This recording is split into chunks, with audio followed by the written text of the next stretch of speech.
Here's the story of how the making of Jamiroquai's Virtual Insanity music video can teach us to keep things simple.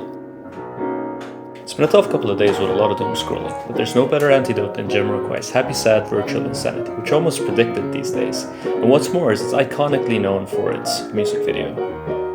Can you bring me my coffee, Jamiroquai? Okay.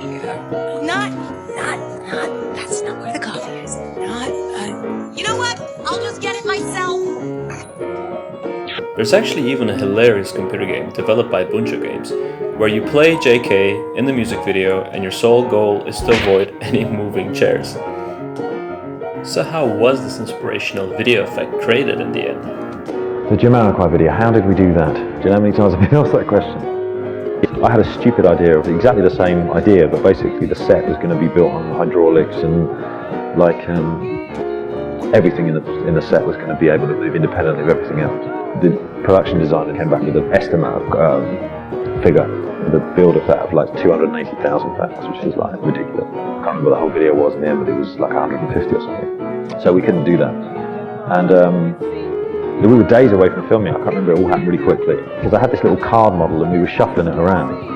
It was one of the guys on the production team, and he said, why don't we just not move the floor? Why don't we just like move the thing, you know? And I remember people going, oh yeah, great, stupid idea. But it wasn't a stupid idea at all. It was a great idea. Because it meant that the limitations of, again, of what we had to deal with would create maybe a more interesting conundrum, something that wouldn't be based on how much money you could throw at it. So here's a little demonstration of what he's talking about. The backgammon board can act as the floor, while this cardboard cutout can act as the moving set. All that's left is JK and the cameras before we hit action. Even after all that tracing, I still ended up with a funky Abraham Lincoln.